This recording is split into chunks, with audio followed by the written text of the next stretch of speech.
নমস্কার বন্ধুরা, আমি শর্মিলা। লাহাস কিচেনে জানাই আপনাদের সকলকেই স্বাগত।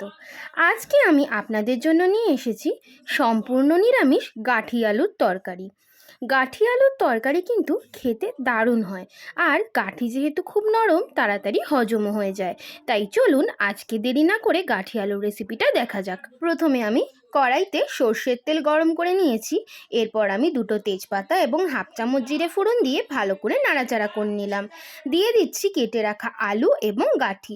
গাঠি আর আলুটাকে আমি একটু বড় বড়ই কেটে রেখেছি, যাতে টেস্টটাও দারুণ হয় আর দেখতেও ভালো লাগে। দেখুন, আমার গাঠি আর আলুটা ভালো করে ভাজা হয়ে গেলে সেই সময় দিয়ে দেবো হাফ চামচ হলুদ গুঁড়ো এবং হাফ চামচ কাশ্মীরি লাল লঙ্কার গুঁড়ো আর হাফ চামচ জিরের গুঁড়ো।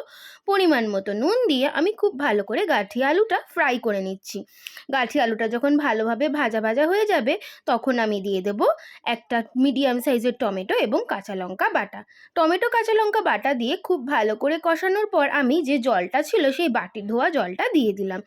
এরপর ভালো করে কষিয়ে জলটা টেনে নিলে পরিমাণ মতো জল, যেটুকুনি আমরা ঝোল খাবো সেই পরিমাণে জল দিয়ে ভালো করে ঢাকনা চাপা দিয়ে ফুটতে দেবো। যখন গাঠি এবং আলুটা সেদ্ধ হয়ে যাবে, পরিমাণ মতো ধনেপাতা কুচি দিয়ে গরম গরম সার্ভ করব আজকের আমাদের নিরামিষ রেসিপি গাঠি আলুর তরকারি। এই তরকারি যে কোনো নিরামিষ দিনে ভাত, ডাল, প্রত্যেকটা আইটেমের সাথে কিন্তু খুব ভালো লাগে এবং রুটি পরোটার সাথেও কিন্তু দারুণ খেতে লাগে। আজকের রেসিপিটা কেমন লাগলো অবশ্যই কিন্তু জানাবেন। ভিডিওটা ভালো লাগলে লাইক, কমেন্ট, শেয়ার করতে কিন্তু একদম ভুলবেন না। আজকের রেসিপি এইটুকুই। দেখা হচ্ছে আরেকটু কোনো আরও ভালো আর আরও মজাদার রেসিপি নিয়ে। তাই সবাই কিন্তু খুব ভালো থাকবেন, সুস্থ থাকবেন। আশা করি আমিও ভালো থাকবো, সুস্থ থাকবো। এইরকমই আরও ভালো ভালো রেসিপি দেখার জন্য কিন্তু সাবস্ক্রাইব করে নিতে হবে লাহাস কিচেন চ্যানেলকে। চ্যানেল সাবস্ক্রাইব করা কিন্তু ভীষণ সোজা। চলে যেতে হবে ইউটিউবে আর সার্চ করে নিতে হবে লাহাস কিচেন চ্যানেলকে। চ্যানেল সার্চ করে অবশ্যই সাবস্ক্রাইব করে বেল নোটিফিকেশনকে কিন্তু অলে রেখে দিতে হবে।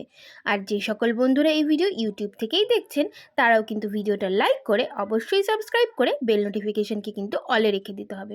আর হয়ে যেতে হবে আমাদের এই ছোট্ট ইউটিউব পরিবারের সদস্য। আজকের মতো আসি, টাটা।